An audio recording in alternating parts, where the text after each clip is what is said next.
Hello, I'm Anna Kasatkina, and you're about to watch the weekly stocks market review. Past Friday, the American stock indices closed in the black amid the purchases of cheapened shares and the energy sector upturn. Nevertheless, the past week has become the worst one for two stock indicators from the year beginning. The blue chips index ticked up by 34.59 points or 0.3% to the level of 13,080 points. But despite that, Dow Jones saw a loss-making period. The same was observed with the S&P index, having ticked up by 4.33 points or 0.31% to the mark of 1,397 points on Friday. The index slipped down by 0.5%. Dow Jones Industrial Average has lost 1.2% for the last 7 days. Nasdaq Composite gained 4.6 points or 0.2%, touching the mark of 3,067 points. The index has been on the upside 6 weeks in a row. This is the longest uptrend period since April 2010.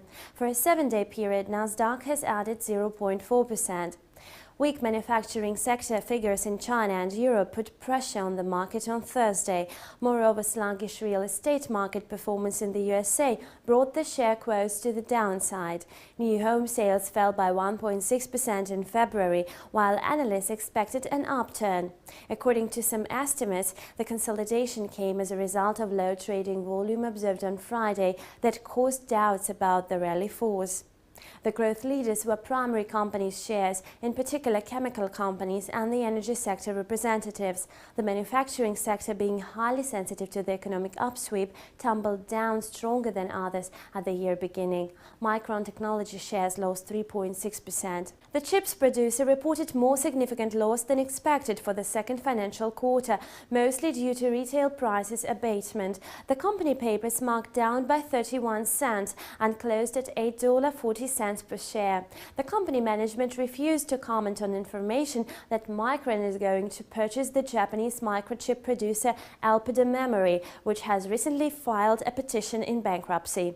The securities of Signa slid down by 36 cents or 2.6% and closed at $13.40 per share.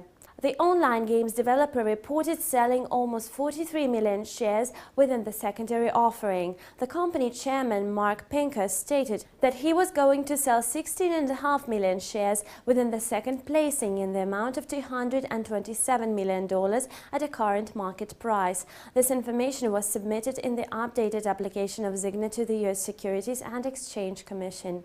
You were watching Weekly Stocks Market Review provided to you by InstaForex. Goodbye.